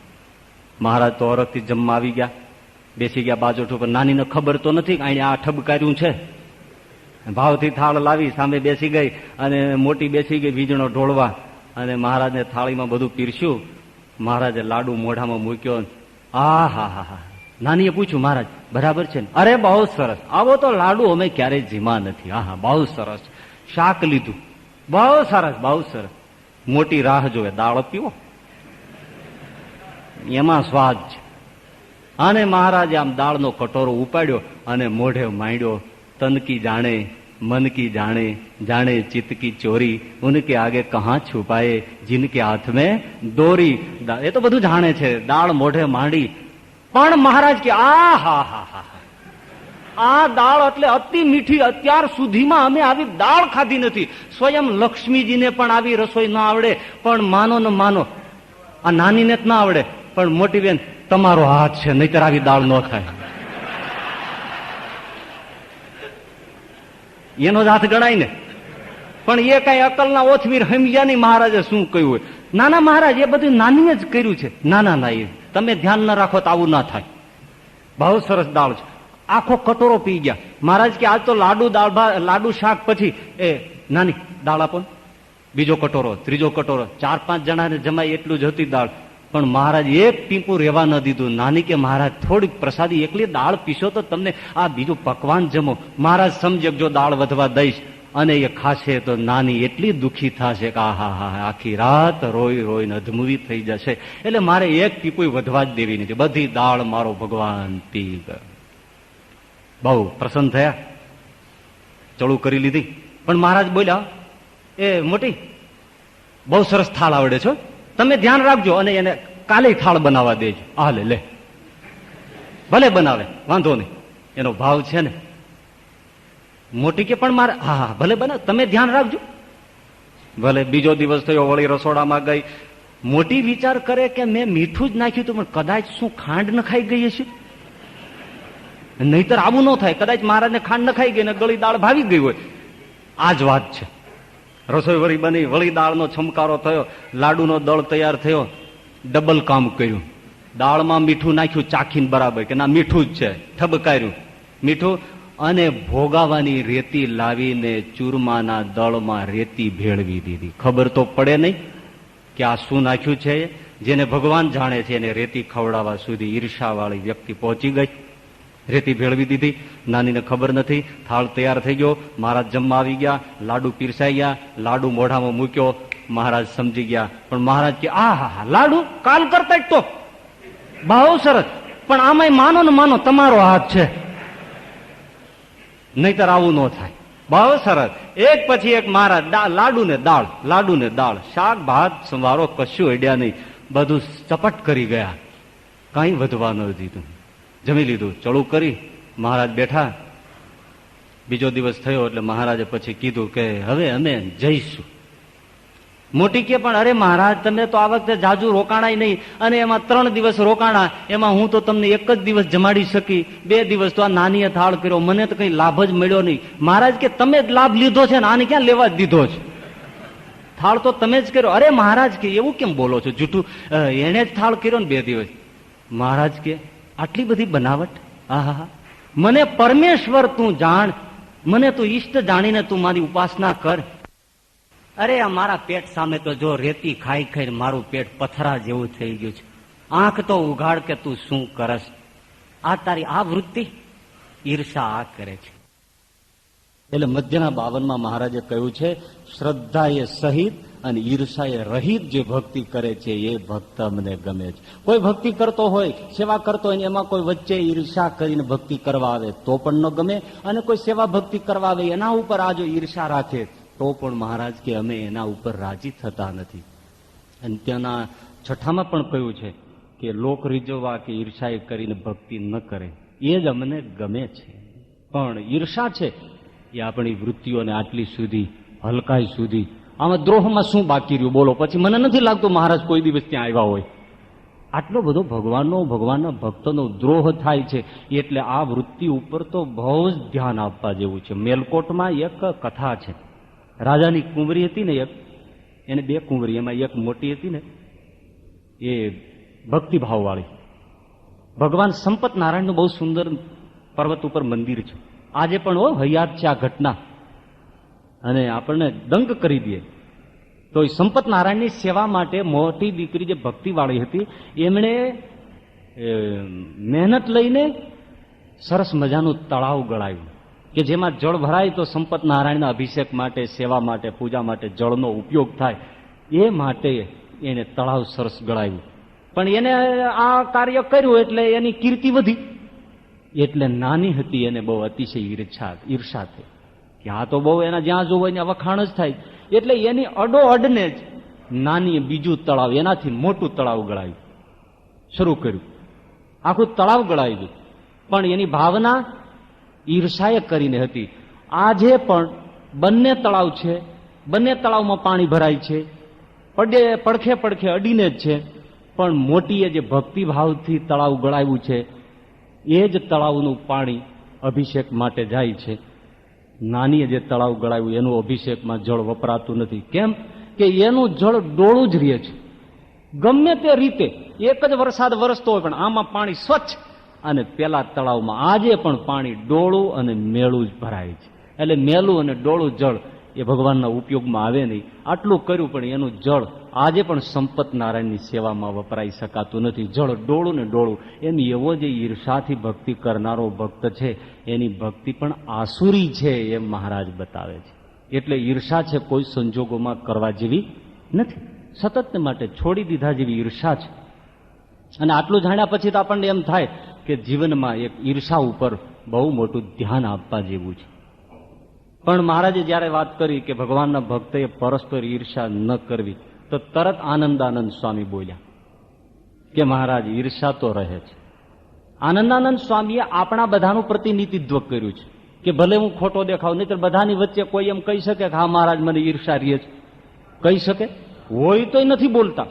અરે રાત દિવસ ઈર્ષાને લીધે જ બળતા હોય, ઈર્ષાને લીધે જ વગોવતા હોય, ઈર્ષાને લીધે જ વાણીનો પ્રયોગ કરતા હોય, છતાં એમ કહેતા હોય કે અમારી ઈર્ષા નથી હો, આ તો તમને સમજાય એટલા માટે કહીએ છીએ.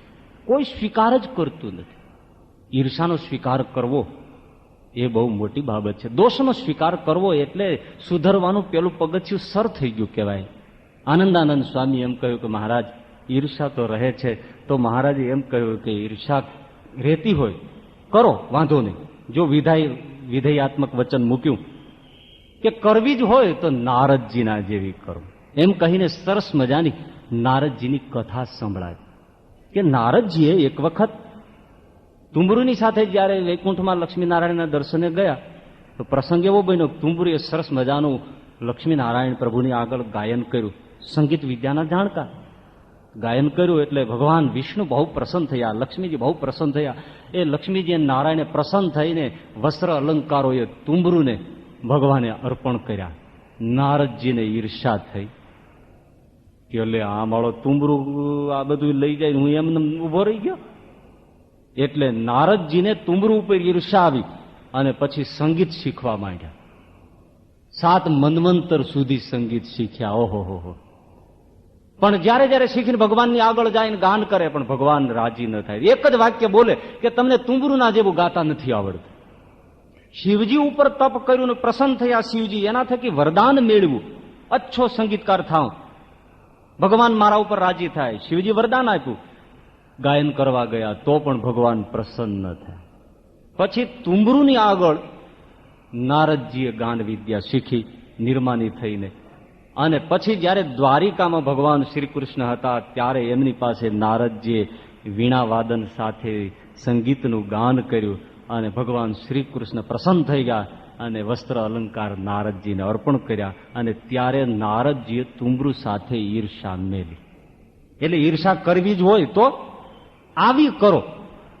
હવે સમજવાનું એ છે કે અહીંયા મહારાજે નારદજીની ઘટનામાં ઈર્ષા શબ્દ વાપર્યો છે, પણ હકીકતે ત્યાં ઈર્ષા નથી. ઈર્ષા તો એટલા માટે કે આપણા મનમાં દ્વિધા પેદા ન થાય અને પ્રસંગ એકદમ રોચક બની રહે એટલે મહારાજે ઈર્ષા શબ્દ મૂક્યો કે નારદજીના જેવી ઈર્ષા કરો. પણ હકીકતમાં ત્યાં ઈર્ષા નથી, એ સ્પર્ધા છે. ઈર્ષા નથી, સ્પર્ધા છે. નારદજીએ ઈર્ષા નથી કરી, સ્પર્ધા કરી છે. સ્પર્ધામાં શું છે? આપણે જેમ ગોઠવતા હોઈએ છીએ ને, રમતગમત સ્પર્ધા, ચિત્ર સ્પર્ધા, તરણ સ્પર્ધા, વક્તૃત્વ સ્પર્ધા, આ બધી સ્પર્ધાઓ છે. એમાં જેને ભાગ લેવો એ બધા ભાગ લે અને જેને પોતાની શક્તિ, કૌશલ્ય, કલા એ બધાનો પૂરેપૂરું દર્શન કરાવવાની છૂટ. વાપરો, બતાવી જાણો. અને એમાંથી જે આગળ નીકળી જાય એ પ્રશંસાને પાત્ર, ઇનામને પાત્ર. એ પ્રશંસા, એને ઇનામ મળે. 2 બાળકો હોય અને તમે સ્પર્ધામાં ઉતારો, દોડની સ્પર્ધામાં, અને બંને છોકરા દોડે તો બેયને છૂટ છે દોડવાની, યથાશક્તિ દોડવાની છૂટ છે. પણ જે આગળ નીકળી જાય એ જીતી ગયો, એ શ્રેષ્ઠ. એને શું કહેવાય? એને સ્પર્ધા કહેવાય. પણ ઈર્ષા એને કહેવાય કે જેને ઈર્ષા હોય એ બીજાની સાથે દોડે નહીં, પણ પાછળથી ટાંટીઓ ખેંચીને પેલાને પછાડે. એનું નામ ઈર્ષા. દોડવું નહીં, તને દોડવા પણ ન દો, એનું નામ ઈર્ષા છે. હવે નારદજીનો વિચાર કરો છો, એમણે આવું ઈર્ષા કરી કે સ્પર્ધા કરી? સ્પર્ધા કરી, કારણ કે નારદજીએ તુંબરુના જેવા ગુણ શીખવા માટે સંગીત સાધનામાં એ તરત લાગી ગયા. ભલે તુંબરુ એની રીતે, હું મારી રીતે, પણ એક વાર મારે દેખાડી દેવું છે કે નારદજી પણ વસ્ત્ર અલંકાર મેળવી શકે છે અને ભગવાનને રાજી કરી શકે છે. એટલે સાધનામાં લાગી ગયા, એના જેવા ગુણને શીખવામાં લાગ્યા. જો ઈર્ષા કરી હોત તો એ તુંબરુની પાછળ પડી જાત, સંગીતની પાછળ ન પડત. અને 7 મન્વંતર સુધી સંગીતની પાછળ પડ્યા ને એમ 7 મન્વંતર સુધી એ તુંબરુની પાછળ પડત જો ઈર્ષા હોત. અને એને સાધનામાં વિક્ષેપ પેદા કરવા માટે નારદજી સમય ખર્ચે અને એને સાધનામાં વિક્ષેપ કરત, એને વગોવત. અને ભગવાનને પણ 2 શબ્દો કહી દેત કે મહારાજ તમે આને બહુ મોઢે ચડાવો છો, એને સંગીતકાર મોટો જાણીને તમે રાજી થઈ જાઓ છો, પણ હવે એના ચારિત્રનું ઠેકાણું નથી, એનું તો આમ છે ને એમ લોકમાં આવી વાતો થાય છે, તમે મહારાજ ભોળા રહ્યા, આમ છો તેમ છો, એમ બધું એ જે છે ને ઈર્ષા છે. પણ નારદજીએ એવું નથી કર્યું. એક બ્રાહ્મણ પંડિતને ત્યાં કાશીથી ભણીને 2 વિદ્વાન બ્રાહ્મણો આવ્યા અને પછી રાત રહેવું તું એટલે રોકાઈ ગયા. આ બ્રાહ્મણે ઉતારો આપ્યો, 2 બ્રાહ્મણો વિદ્વાન. એટલે જે આ યજમાન બ્રાહ્મણ હતો ને એમણે, એક બ્રાહ્મણ સ્નાન કરવા બેઠો હતો, એટલે બીજો બ્રાહ્મણ હતો એને પૂછ્યું કે બહુ સારી વાત છે, પેલા જે બ્રાહ્મણ સ્નાન કરવા ગયા છે એ તો બહુ વિદ્વાન હશે ને, બહુ ભણ્યા હશે ને, કેટલું ભણ્યા? અરે મહારાજ ભણ્યો તો ઠીક, પણ એ તો ગધેડા જેવો છે, ગધેડા જેવો, એમાં કંઈ નથી મહારાજ, એ તો ગધેડા જેવો છે. એટલે પછી આ બ્રાહ્મણ કંઈ બોલ્યો જ નહીં, યજમાન બ્રાહ્મણ. પેલો સ્નાન કરીને આવ્યો પાછો, એટલે આ સ્નાન કરવા ગયો, એટલે આ સ્નાન કરીને આવ્યો એને પૂછ્યું આ યજમાન બ્રાહ્મણે કે આ જે ભાઈ બ્રાહ્મણ પંડિત છે એ તો બહુ કાશીમાં રહ્યા અને બહુ ભણ્યા, એ તો બહુ વિદ્વાન છે. ના મહારાજ, એ તો બળદિયો છે, સાવ બળદિયો છે, એમાં ક્યાં બીજી અક્કલ છે. ઠીક, એ સ્નાન કરીને આવ્યા અને બે જમવા માટે બાજોટ નાખીને બેઠા. એટલે યજમાન બ્રાહ્મણે એકની આગળ લીલું ઘાસ નાખ્યું, એકની આગળ સૂકું ઘાસ નાખ્યું. પેલા કે એ ભાઈ આ શું? તો કે બળદને લીલું ભાવે અને ગધેડાને સૂકું ભાવે, ખાવ. સમજી ગયા તા તો બે આપણા બેયનું કારસ્તાન છે. આ ઈર્ષા છે. નારદજીએ આવું નથી કર્યું. નારદજીએ સંગીતની સાધના કરી, ગુણની સાધના કરી. સ્પર્ધામાં શું હોય છે? બધાને પોતાની કળા વિકસાવવાનો પૂરો અવકાશ છે. અને સ્પર્ધામાં જે પોતાનો હરીફ હોય એને પાછળ રાખી દેવાની જ ઈચ્છા હોય. પાછળ રહી જાય ને હું આગળ નીકળી જાઉં, પણ કઈ રીતે? એનાથી વિશેષ દેખાવ કરીને, એનાથી વિશેષ ગુણ શીખીને, એવી રીતે એની લીટી છે એને ભૂંસીને નહીં, પણ મારી લીટીને મોટી કરી બતાવીને એને પાછળ રાખવાની વાત સ્પર્ધાવાળો કરે છે. એટલે ગુણનો ઉપાસક છે. જ્યારે ઈર્ષાવાળો શું કરે છે?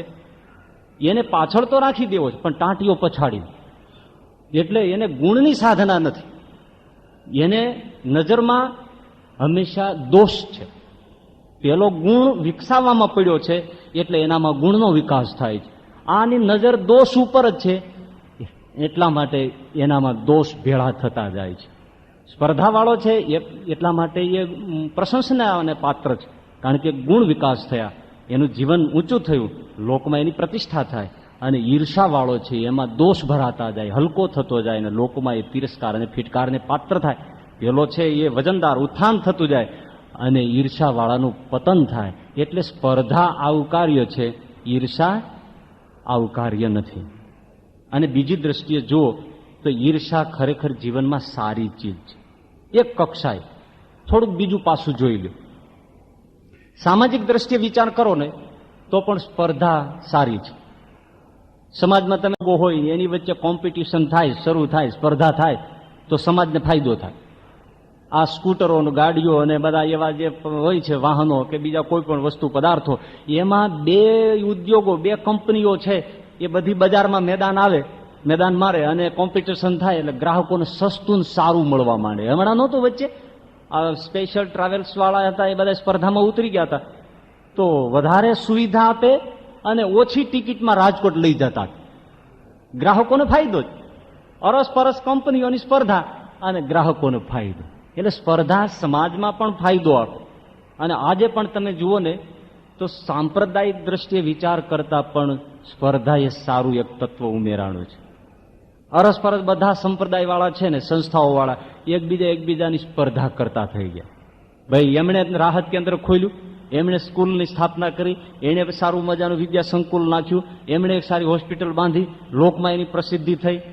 તો ચાલો આપણે હવે નેત્ર યજ્ઞ કરો, આપણે દંત યજ્ઞ કરો, આપણે રાહત કેન્દ્ર ખોલો. આ શરૂ કર્યું ને, આપણે પણ એક સંસ્થા ખોલો, આપણે પણ સમાજનું કાર્ય કરો, એટલે આપણે પણ માન મળે. સારું છે, કરો. સ્પર્ધાનો ગુણ છે તો જુઓ, સમાજને કેટલી શિક્ષણ સંસ્થાઓ, કેટલા રાહત કેન્દ્રો, કેટલી મદદ મળી. એટલે સ્પર્ધાથી તો વ્યક્તિને અને સમાજને ફાયદો જ થાય, એ હકીકત છે. પણ ઘણી જે સંસ્થાઓ છે એ સ્પર્ધા નથી કરતી. અમુક વ્યક્તિઓ છે, અમુક સંસ્થાઓ એ બેઠી બેઠી ઈર્ષા જ કરે છે, વગોવા કરે, કંઈ કરવું નથી. પણ કોઈ જે માન પાન મેળવે છે તો એને પાછા પાડવામાં અને વગોવામાં જ પોતાની શક્તિનો રાત દિવસ ઉપયોગ કરે છે. અરે ભાઈ, તમારે માન પ્રતિષ્ઠા જોતી હોય તો આ મેદાન પડ્યું દુનિયાનું કરો ને. ખૂણે બેસીને શું કામ ખોતરા કરો છો કોકનું? જરા સારું શીખો, અને તમને ન સહન થતો હોય તો એનાથી સારું કરી બતાવો. બસ, સ્પર્ધા સારી છે. કોઈ 5-25 માળા પહેરવતો હોય ને એનું ભજનિક તરીકે નામ પંકાતું હોય તો વધારે તમે ભજન કરો, ભલે કોણ ના પાડે છે. વધારે તપ કરો, વધારે સેવા કરો, સ્પર્ધા કરો તો સારું છે. પણ એક અત્યંત ચરમ બિંદુ આ કથાનું ત્યાં છે કે નારદજીએ તુંબરૂની સાથે સ્પર્ધા કરી, પણ ભગવાન ત્યાં સુધી રાજી ન થયા કે જ્યાં સુધી નિર્માની થઈને તુંબરૂની પાસે ન ગયા. એ આધ્યાત્મિક યાત્રાનું ચરમ બિંદુ છે. આપણે માળા પ્રેરણા કોઈમાંથી લઈએ, એની સ્પર્ધા કરીએ, પણ જેનાથી સ્પર્ધા કરીએ એની પાસે નિર્માની હૃદય હોય તો સમજવાનું કે તો ભગવાન આપણને ઉપર પ્રસન્ન છે. નહીતર એ સ્પર્ધા પણ જરા ઈર્ષાથી મિશ્રિત છે. ભગવાન પ્રસન્ન તો ત્યારે જ થાય, નહીતર શિવ જેવા વરદાન આપે અને ભગવાન રાજી ન થાય. ના, ગમે તેટલું થાય પણ જે વ્યક્તિની સાથે તમને માન છે તો ત્યાં મૂકો, એની પાસેથી શીખો અને તમે આગળ આવો. તો એ ભક્તિએ કરીને, એ સેવાએ કરીને, એ તપે કરીને ભગવાન રાજી થાય છે, નહીતર રાજી નથી થતા. એટલે સંપૂર્ણપણે ઈર્ષાનું જે નિર્મૂલન કરવું, ખોદી નાખવી, ફેંકી દેવી, એ આ કથાનો મૂળ હાર્દ છે. રામાયણમાં એક સુંદર પ્રસંગ છે. હનુમાનજી જ્યારે સીતાજીની શોધ કરવા માટે ઉપડ્યા, દરિયો પાર કરીને જવાનું છે, બહુ મધુર પ્રસંગ છે. સીતાજીની શોધ માટે જાય છે, પણ કથા તો એ ભક્તિ છે ને, સીતા એને મળવા જાય છે, એને પ્રાપ્ત કરવા માટે જાય છે. એટલે સાધકે આ જે હનુમાનજીની લંકા પ્રત્યેનું પ્રયાણ છે એ એક ભક્તિની યાત્રા છે, એ રૂપમાં સમજવાની બહુ જરૂરી છે. જ્યારે હનુમાનજી તૈયાર થઈ ગયા અને એમણે કીધું કે હું જાઉં છું અને સીતાજીની શોધ કરીને લાવું છું, એકદમ હનુમાનજી તૈયાર થઈને બાજુમાં સાગરને કિનારે એક મોટો પર્વત હતો, નીબુકી ચઢેવું પર્વત પર હનુમાનજી છલાંગ મારીને પર્વત ઉપર ચડી ગયા અને ચારે બાજુ નજર કરી અફાટ સાગર ઘૂઘવાટ કરે છે. હનુમાનજી બધા જ રીછ અને વાંદરાઓ, જામવંતી સહિત બધાને પ્રણામ કર્યા અને હનુમાનજી તૈયાર થઈ ગયા છે લંકા જવા માટે. પણ 400 ગાવનો સમુદ્ર ઘૂઘવાટા કરે છે. સામે પાર લંકામાં જવાનું છે, ભક્તિરૂપી સીતાને મળવાને જવાનું છે.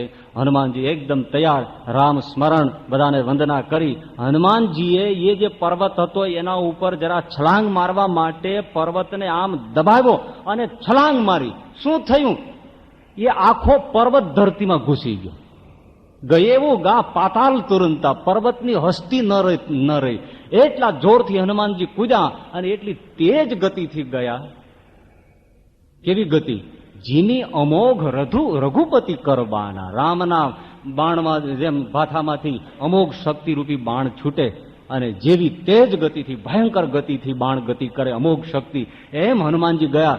જેમ કોઈ મોટું જમ્બો જેટ કે રાજધાની એક્સપ્રેસ નીકળે તો પછી પાછળ કાંકરા, નાના પથરા, કાગળના ડૂચા એ બધું ઉડી ઉડીને અડધો ગાવ સુધી નીકળી જાય, એમ હનુમાનજી એટલા વેગમાં ગયા કે મોટા મોટા ઝાડવા ઉખડી મોટા મોટા પથરા એ બધું ઉછળીને અડધા દરિયા સુધી તો હનુમાનજીની પાછળ ખેંચાઈ ગયા અને બધું ધબોધબ પડ્યું સાગરમાં. હનુમાનજી તીવ્ર ગતિથી આગળ ગયા. ત્યાં સાગરમાંથી તેહી મૈનાક હોહી શ્રમ હારી, મૈનાક પર્વત સાગરમાંથી નીકળ્યો. એ સુવર્ણનો હતો એમ કહેવાય છે. અને એમણે વિનંતી કરી કે મહારાજ તમે રામદૂત છો, રામકાજ માટે જાઓ છો, થાક્યા હશો, જરાક આરામ કરીને પછી જાઓ. હનુમાનજીએ કીધું કે ભાઈ રામકાજ કર્યા વગર મને વિશ્રામ ક્યાં છે, એમ કરીને હાથે આશીર્વાદ આપ્યો. હનુમાનજી તરત જ આકાશમાં પાછા તેજ ગતિથી ભાગ્યા. આનો અર્થ છે ભક્તિને મેળવવા જાય ને તો પેલું પ્રલોભન આવે સંપત્તિનું, સુવર્ણનું, આ સમૃદ્ધિ રદ આવે તરત એના માર્ગમાં. પણ એને જે આદરપૂર્વક, ઘણા આપણને કોઈ વસ્તુ, અમે સંતો જાય કોઈને ઘેર અને પછી આગ્રહ કરે લ્યો બાપજી આ જમો, એટલે અમે શું કરીએ, થાળીના હાથ અડાડીને કહીએ બસ લ્યો, બસ આવી ગયું. એમ હનુમાનજીએ મૈનાકને પણ આમ હાથ અડાડીને આશીર્વાદ દીધા, બસ તારો ભાવ છે મેં સ્વીકારી લીધો, પણ હવે મને જવા દે. નીકળી ગયા. મારે તો રામ કાજ કરવું છે, હું આમાં ક્યાં ઉભો રહું? ભક્તિવાન પુરુષને આ પેલું પ્રલોભન છે અને એને પાર કરી જવાનું છે. હનુમાનજી નીકળી ગયા, પણ આગળ ગયા ત્યાં આકાશમાંથી સુરસા નામ અહીન હકી માતા, સર્પોની માતા સુરસા આકાશમાંથી ઘૂઘવાટા કરતી આવી હનુમાનજીને ગળી જવા માટે. અને એકદમ આવી સામે, આજ મને દૈવે પ્રારબ્ધે આજે મને ભોજન આપ્યું, કેટલા દિવસથી ભૂખી ભમતી હતી, આજ મને ભોજન મળી ગયું છે, એમ કહીને હનુમાનજીને ગળવા માટે સુરસા સામે આવી. હનુમાનજીએ હાથ જોડ્યા કે માવડી તું મને અત્યારે જવા દે, રામકાજ કરી લઉં, સીતાજીને શોધ કરી લઉં, રામને ખબર આપી આવું, અને પછી હું તને વચન આપું છું કે હું સામે ચાલીને તારા મોઢામાં પ્રવેશ કરી જઈશ, પણ તું મને અત્યારે હે માં મારા રસ્તામાં અવરોધ ન કર. સુરસા કે હવે તારી વાંદરની શું વિશ્વાસ ને ભરોસો, પાછો આવે ના આવે, મને તો અત્યારે ભૂખ લાગી છે અને ભૂખ લાગે ત્યારે હું કઈ જોવા ન ઉભી રહું, મને પ્રારબ્ધ યોગે મળી ગયું છે, હું તને ખાઈ જાઉં. બહુ વિનંતી કરી છતાંય સુરસા ન માની. ત્યારે હનુમાનજી કે સારું તો ખાઈ લે, આ તારી સામે ઉભો છું, બીજું શું. એટલે સુરસાએ જોજન ભરી તેહી બદનું પસારા, એક જોજન એટલે 4 ગાવ, એટલું મોઢું સુરસાએ પોળું કર્યું તો તાસુ દૂંદ કપી રૂપ દિખાવા. હનુમાનજી એનાથી ડબલ થઈ ગયા. જેટલું સુરસા મોઢું પોળું કરે હનુમાનજીને ગળવા માટે એટલા મોટા હનુમાનજી થતા જાય. જસ જસ સુરસા બદનું બઢાવા, તાસુ દૂન કપી રૂપ દિખાવા, ડબલ રૂપ કરતા ગયા. એ 16 થઈ તો 32 થાય, 32 થાય તો 64 થાય. છેવટે સુરસાએ 7 જોજન તેહી આનંદ કિન્હા. 100 ગાવ, 100 જોજન એટલે 400 ગાવનું મોઢું પોળું કર્યું. કેટલું? 400 ગાવ. હવે 400 ગાવનો તો દરિયો હતો, એટલે એક હોઠનો છેડો ત્યાં ગયો ને એક હોઠનો છેડો આ કાંઠે આવ્યો. હનુમાનજી કે હવે હું આનાથી 800 ગાવનો થાઉં, પણ મારો એક પગ લંકામાં રાવણ પાસે જાય ને બીજો રામ પાસે જાય, એટલે આ અખતરો કરવા જેવો નથી ને આમાં સમય ખોટી થાય છે. અતિ લઘુ રૂપ પવન સુત લીન્હા. હનુમાનજી એકદમ નાના થઈ, બદન પૈઠી, મુખમાં નીકળી આંટો મારીને એકદમ હનુમાનજી બહાર નીકળી ગયા. સુરસાને વંદન કર્યું કે માં તારા મોઢામાંથી બહાર નીકળ્યો છું એટલે તે મને ખાઈ લીધો કહેવાય, બસ હવે મને તું જવા દે. સુરસા પ્રસન્ન થઈ ગઈ કે મને દેવતાઓ એટલા માટે જ મોકલી હતી, તું રામકાજ કરવા જાય છે પણ ત્યાં તારી બુદ્ધિને કસોટી થવાની છે. તો કેવી બુદ્ધિ છે, કેવી કૌશલ છે, કેવી શક્તિ છે, એની પરીક્ષા કરવા માટે હું આવી હતી. જા, મારા આશીર્વાદ છે, રામકાજ તારું સફળ થશે. આ સુરસા છે ને વાસનાનું રૂપ છે. ભક્ત થોડોક આગળ વધે ને એટલે આ સુરસાનું મોઢું પોળું થઈને ભક્તને ગળવા માટે આવે. એની સામે તો એ જ નીકળે કે એનાથી મોટો થાય, એનાથી મોટો થાય તો જ બચી શકે, નહીતર બચાય નહીં. આ બીજું વિઘ્ન છે, એ વાસનાનું છે. અને એનાથી જયારે આગળ હનુમાનજી ગયા ત્યારે ત્રીજું વિઘ્ન ભક્તિના માર્ગમાં આવ્યું છે. નિશિચરી એક સિંધુ મહ રહી કરી માયા નભુ કે ખગ ગહી. જીવજંતુ જે ગગન ઉડાહી જલ બિલોકી તિનહ કે પરિછાઈ. ગહી છા સકસોન ઉડાઈ તેહી વિધિ સદા ગગન ચરખાઈ. એક સિંહિકા નામની રાક્ષસી દરિયામાં રહેતી. એનો ધંધો શું હતો? આકાશમાં કોઈ પક્ષી ઉડે, એનો પડછાયો દરિયાના પાણીમાં પડે એટલે એની પાસે એવી માંત્રિક તાંત્રિક માયાવી શક્તિ હતી કે પડછાયા આમ દબાવે એટલે પેલું પક્ષી એની ગતિ રૂંધાઈ જાય અને દરિયામાં પડે, પકડીને પોતે ખાઈ જાય. આ છલ એને હનુમાનજીની ઉપર આદર્યું. હનુમાનજી આકાશમાં જતા હતા, પડછાયો પડ્યો એટલે સિંહિકાએ તરત જ પડછાયો જોઈને દબાવ્યો. હનુમાનજી સમજી ગયા કાંઈક પ્રયોગ છે. એકદમ નજર કરી ત્યાં તો આ રાક્ષસીને જોઈ હનુમાનજી આવ્યા, એક જ મુષ્ટિકાનો પ્રહાર કરી સિંહિકાના રામ રમાવી અને હનુમાનજી નીકળી ગયા. બારીથી પાર ગયે એવું મતિ ધીરા. આ સિંહિકા છે એ ઈર્ષાનું રૂપ છે. બસ આ છેલ્લું સ્ટોપ છે. આને બહુ સરસ રીતે સમજવાની એ છે કે સિંહિકા રહેતી હતી ક્યાં? દરિયામાં. તો દરિયામાં આજુબાજુ એના જે જીવચર જંતુ હોય એ ખાવા જોઈએ ને. રે પાણીમાં, આજુબાજુના છે એને કોઈને નથી ખાતી, તો ઉપર ઉડે છે એને પકડે છે. ઈર્ષા વાળાનો આ જ ધંધો હોય છે. પોતાથી સેજ ઊંચો ઉડે ને એને જ પકડે. પડખે રહ્યો તો ક્યાં વાંધો છે? એની જેવા થઈને રહ્યો, એની હારે તમે દારૂ માંસ મદિરાના પાન કરો તો ક્યાં વાંધો છે? પણ તમે એ છોડો અને હરિભક્ત થાઓ એટલે જુઓ તરત જ પકડવાની શરૂઆત થઈ જાય, પાડવાની શરૂઆત થઈ જાય. જરા ઉપર જાય એટલે તરત પકડે. ઈર્ષા વાળો એક એ ધંધો કરે. બીજું, સિંહિકા એવી રીતે પકડતી હતી, સીધે સીધી નહીં તો પડછાયો પકડે. ઈર્ષા વાળા હંમેશા બ્લેક સાઈડને જ પકડે. કોઈમાં કાંઈક ભૂલ હોય, કાંઈક ખોટ હોય એ જ ખોળી કાઢે. અરે આ ભાઈ એના કેટલા ઉજળા પાસા છે એ તો ભલા ક્યારેક બતાવો. કાળું તો છે જ દુનિયામાં, પણ એ બતાવો ને. પણ ના, ઈર્ષા વાળાનું પ્રધાન લક્ષણ છે બ્લેક સાઈડ દબાવવાનું, અને એ દબાવી અને એને પાડવાનું છે જ ને. કોઈ જરા આગળ નીકળે એટલે તરત એનું ભવિષ્ય 50 વર્ષ પહેલા કઈ બ્લેક સાઈડ હોય ને એ તરત પત્રિકામાં આવે, આનું આમ હતું. પણ હવે એ તો સુધરી ગયો, વાલીઓ વાલ્મીકી થઈ ગયો. પણ તું વાલ્મીકી વાલીઓ કાં થા? તું શું કામ આવું કરે છે? ના, પણ ઈર્ષા વાળાનું પેલું લક્ષણ એ છે ઉપર જાય એને પકડે. બીજું, એનો પડછાયો એટલે બ્લેક સાઈડ દુર્ગુણોને પકડે. અને ત્રીજું, દરિયા જેવો વિશાળ માણસ હોય ને તો પણ ક્યાંક ઈર્ષા પડી હોય તો ના નહીં. એટલે એ પણ સમજવા જેવું. એટલે હનુમાનજીએ આને જીવતી ન રાખી, એને પતાવી જ દીધી. અને માર્યા પછી જ બારીથી પાર ગયે એવું મતિ ધીરા. આ ભવસાગરને પાર થવું હોય તો આ ઈર્ષાને ખતમ કરે એ જ સામે કિનારે જઈ શકે, બાકી બીજાનું કોઈ કામ નથી. નિર્મત્સર એવા જે સંત એ જ ભાગવત ધર્મના અધિકારી છે. ઈર્ષા જરા પણ જીવમાં બચે એ તો ઠીક જ નથી.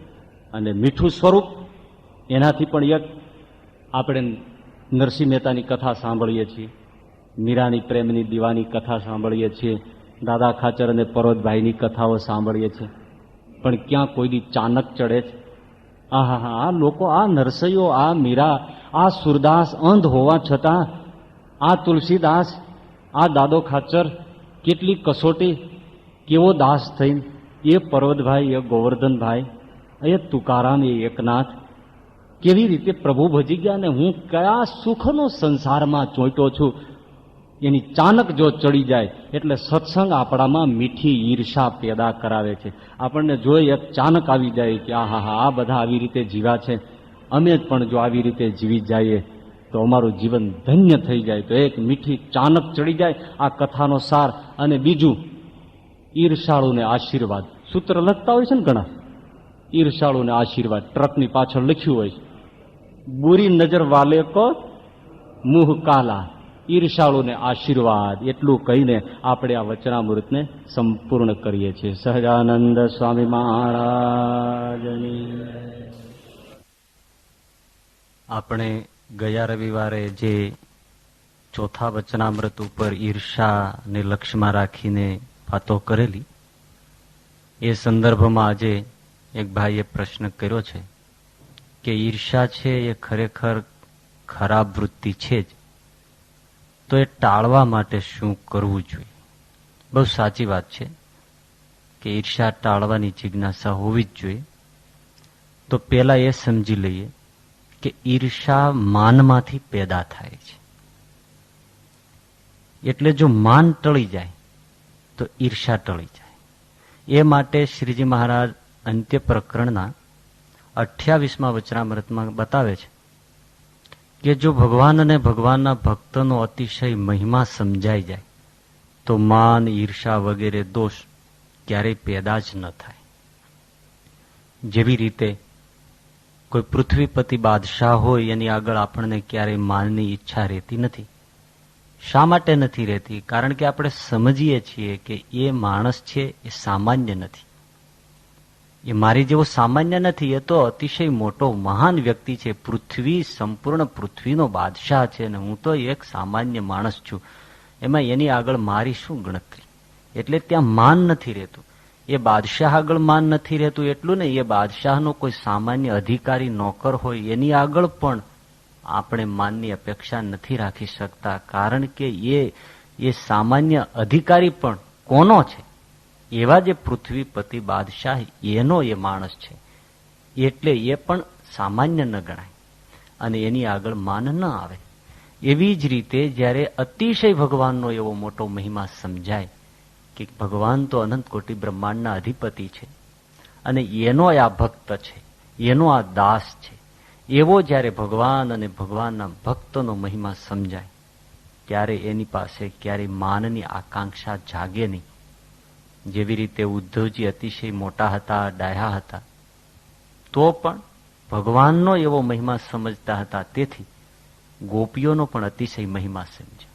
અને કેવો મહિમા કે હે ભગવાન, કૃપા કરી મને આ વ્રજમાં એક સામાન્ય વનવેલીનો અવતાર આપજો, જેથી કરીને આ વ્રજાંગનાઓ અહીંથી ચાલે ત્યારે એના ચરણની રજ છે એ મારા મસ્તક ઉપર પડે અને હું ધન્ય થઈ જાઉં.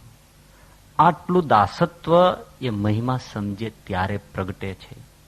એટલે દાસત્વ પ્રગટતાની સાથે જ ઈર્ષ્યાદિક દોષ એ ક્યારેય પેદા થઈ શકતા નથી. અને બીજું, મહિમા સમજવાથી શું ફળ થાય છે કે મહિમા જ્યારે આપણે સમજીએ છીએ ત્યારે સ્નેહ પ્રગટે છે. કઈ રીતે? તો જ્યારથી આપણે સોના, ચાંદી, ઝવેરાત અને રૂપિયાનો મહિમા સમજ્યા ત્યારથી આપણને સોના, ચાંદી, રૂપિયામાં પ્રેમ થઈ ગયો. એ પ્રેમ મહિમા સમજ્યા તો થયો. એવી રીતે જ્યારે ભગવાન અને ભગવાનના ભક્તનો મહિમા સમજાઈ જાય છે તો એની સાથે પ્રેમ પણ સહજતાથી થઈ જાય છે. અને જ્યારે સ્નેહ થાય છે ત્યારે શું બને છે? પહેલી બાબત કે જેની સાથે આપણને સ્નેહ થાય છે એ વ્યક્તિનું સુખ એ આપણું સુખ બની જાય છે. જેવી રીતે યુવાન પતિ પત્ની હોય, એ અરસપરસ સ્નેહથી જીવતા હોય તો એ બંનેમાંથી કોઈ એકાદ વ્યક્તિ રૂપે, ગુણે, શીલે, કલા, કૌશલ્ય અધિક હોય તો એની ઈર્ષા નથી કરતો, પણ પોતાનું ગૌરવ સમજે છે, પોતાનું જ સુખ સમજે છે અને એમાં પોતાને ધન્ય ભાગી સમજે છે. એ સ્નેહ છે તો પણ સ્નેહ તૂટે ત્યારે આપણે જોઈએ છે કે બંને પાત્રો ઈર્ષા, રાગ, દ્વેષ અને ઘૃણાથી ભરાઈ જાય છે. એટલે સ્નેહ છે એ એવો સ્નિગ્ધ પદાર્થ છે કે અરસ પરસ આવી મીઠાશથી જીવન પસાર કરાવડાવે છે. એ સ્નેહને લીધે ક્યારે ઈર્ષા ભાવ પેદા નથી થતો. અને બીજી બાબત કે સ્નેહનો અર્થ જ એ છે સહકાર અને સમર્પણ. જેની સાથે આપણને સ્નેહ હોય એના માટે કંઈક કરી છૂટવાની તમન્ના એ સ્નેહમાંથી જાગે છે. અરે પ્રાણની કુરબાની આપવા સુધીના પગલા સ્નેહને લીધે થાય છે. એટલે બીજા સહકારની તો વાત જ શું.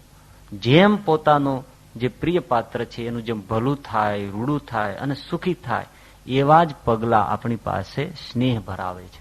એટલા માટે જો સ્નેહ આવે તો સતત સહકારની ભાવનાથી આપણે એની સાથે જીવી શકીએ છીએ. પણ ઈર્ષાથી ક્યારેય આપણા હૃદયમાં એવો દાગ આવતો નથી. અને એક બાબત આપણા મનને એ રીતે સમજાવવાની જરૂર છે કે જો ભગવાનના ભક્ત પ્રત્યે ઈર્ષા કરીએ તો આપણને ભગવાનના ભક્ત પ્રત્યે કુભાવ આવી જાય છે. અને જ્યારે ભગવાનના ભક્ત પ્રત્યે કુભાવ આવ્યો ત્યારે આપણી બુદ્ધિ છે એ મલિન થઈ ગઈ, બુદ્ધિમાં પાપ આવી ગયું.